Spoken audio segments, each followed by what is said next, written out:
At the end of issue 1050 of Detective Comics, we got a look at one of the villains, the other villain, or the main villain within this whole tower plot. And that villain turns out to be Psycho Pirate. Now, I'd never really experienced this guy before in comic books.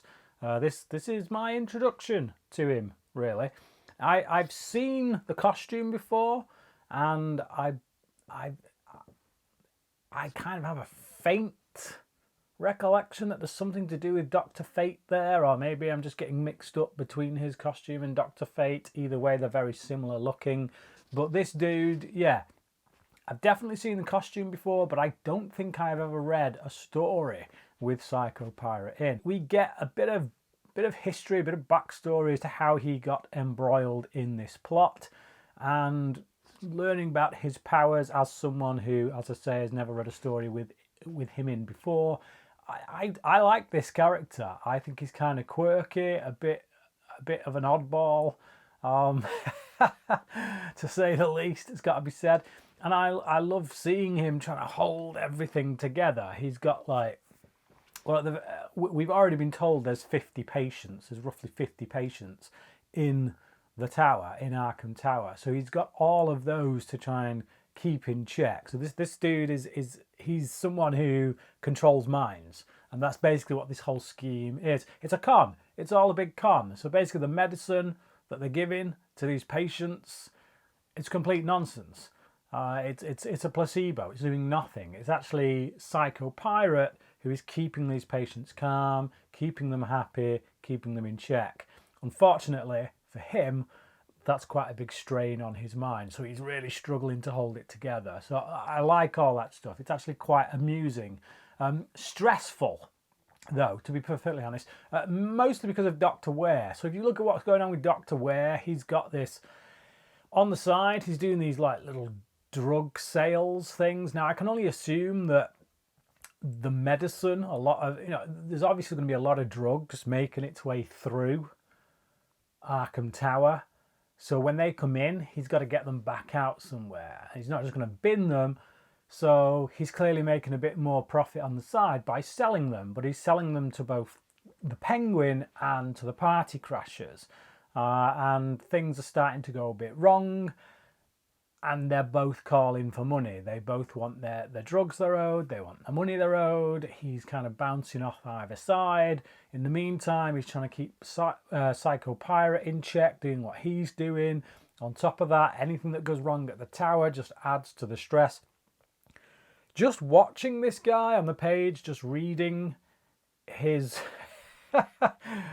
just following him, his journey, everything he's caught up in, it stresses me out. It's got to be said. It's like, when you watch a movie, you watch one of them movies in which somebody just tells lies and they dig themselves deeper and deeper and deeper, and they've got to tell another lie to cover up the last one, and then another one to cover up that one, and they just that stuff stresses me out, following those kind of character journeys. And the same can be said here. I almost want Dr. Ware to get away with it, just because of how hard it is for him to keep all these balls in the air. I've almost got a certain level of respect for anyone who would even kind of go down that road. But obviously, he's a bad guy. What he's doing is wrong. But you do get caught up, and that's the skills of the storytelling as well. Is that you get caught up with this guy's machinations, even though what he's doing deserves punishment. But stressful, but very entertaining. There's one particular moment, like a full page kind of moment, when Psycho Pirate, he's the one who is referred to as Dr. Ocean. Although why they ever bothered with Dr. Ocean, this notion of Dr. Ocean, I don't know. I would have thought it would have been a better idea for Dr. Ware to be the full embodiment of whichever face is put on the front of things. Just hide Psycho Pirate up in the attic somewhere. Just let him do what he's doing in secret. But he is Dr. Ocean. And there's this one moment where we see him trying to hold everything together, getting super stressed out. And all around him are like cans of, it's not Red Bull, but you can only assume that's what it is. It's that kind, the energy drinks. It's just like cans and cans of energy drinks and pills everywhere. This guy's just like popping pills, knocking back energy drinks just to try and keep himself awake, keep this thing going. Because obviously if he falls asleep, the patients snap out of it, he loses control. So I feel sorry for this guy. We get a little bit more insight with Huntress'S character as well. There's a moment when Psycho Pirate does indeed lose control and the patients all kind of regain their awareness, their full consciousness. And Huntress is like, I've got to remember this. I've got to remember this. So clearly she doesn't quite want to be there in regard, if you look at the last issue when I talked about that, just that we weren't sure, is she going there to escape in the same way that Batman left Gotham to escape? Yes and no, but I think yes, she kind of went into this mission as a form of escape, but she doesn't want to remain there. She is kind of there against her will to a large degree. And that's evident in the fact that she feels like she must remember what's going on here, which also shows that fighting spirit. This isn't someone who's given up. She isn't someone who's just gone to this room and locked the world out and she's happy to be there. That's it. She's hiding. No, she's a fighter. Right at her core, Huntress is a fighter. And that is evident within these moments when she becomes aware again, becomes conscious. She says, she gets into this fight and she's like, yeah, I didn't miss this, which, again, shows she wanted to get away from it, but also she wants to remember, she wants to hold on to this moment, and she wants to kick Nero's ass, which she does. So right there, she is a fighter.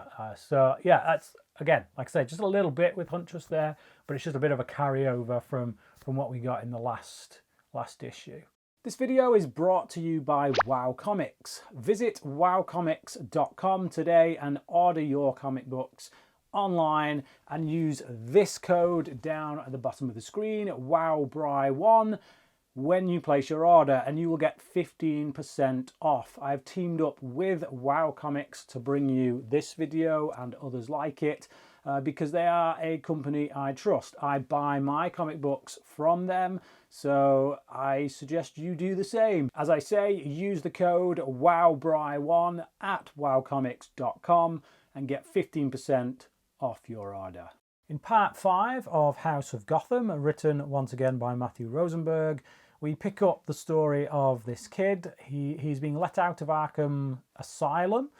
A bit confusing, just coming off the back of Arkham Tower. Obviously, this being a story that takes place in the past. He's being let out of Arkham Asylum, but he's been picked up by the Penguin. Now, how kosher this is, I have no idea. Clearly not very kosher if the Penguin's involved. But with regards to his release, I don't know if Dr. Arkham or whoever's in charge at that particular point is doing something dodgy as hell here, farming out kid patients to criminals. But yeah, he gets let out and he's handed over to the care of the Penguin. Yet another dodgy father figure for this young man to look up to. But yeah, Penguin takes him essentially as child labour, although he does pay quite handsomely, it must be said. He gives this kid right off the bat quite a wad of money. But that's how he gets what he wants, isn't it? That's the kind of man Penguin is. He buys what he wants and he makes people do what he wants by paying them off. So the interesting thing is to see what this kid does with his first paycheck, which is that he buys a red Triceratops. Now, this is I think I may have mentioned this in a review for a previous part on this. With this red Triceratops is a little motif that has cropped up since the beginning. When we first saw the kid who was playing with a red Triceratops, when we saw him with Clayface, Clayface had made him a little Triceratops, and now he's bought this thing, and it's like it's this symbol of innocence that he's desperately trying to hold on to. Maybe not even desperately trying to hold on to. Maybe it's just innate. Maybe this is a symbol that this is just something that is innate within this kid, that all he wants to do, all he wants to be, is a child. And I just think this little toy dinosaur is a really great symbol of that. It's a really great way to show that this kid so far still hasn't let go of that. That seems to be the overarching theme of this story, as I've already said, and again it plays out here. There's one particular moment when Penguin gives the kid an opportunity to take revenge, fully expecting him to take it, and the kid doesn't. The kid makes the right choice. Now that right choice is, well, the Penguin does something with regards to that, but either way, with regards to the kid's actions, what he chooses to do, he does the right thing. He doesn't wish anyone harm. He just wants to live the life that any child should want to live. And so far, given all the crap that he's gone through, he's not allowed it to shape his worldview. He's not allowed it to make him truly bitter, truly bad. So I'm really rooting for this kid. I have, again, no idea where Rosenberg's going with it, but I'm really rooting for him. So The Tower, Part 5, I am going to give a 5 out of 5. Highly enjoyable, very entertaining, really well paced. And House of Gotham, Part 5, I am also going to give a 5 out of 5. I like what Rosenberg's doing. I like this kind of look at nature versus nurture, and the question as to which one is going to win out. So far it appears to be nature, but let's see. So yeah, 5 out of 5. This, as I've said previously, I'm really enjoying this run on Detective Comics right now.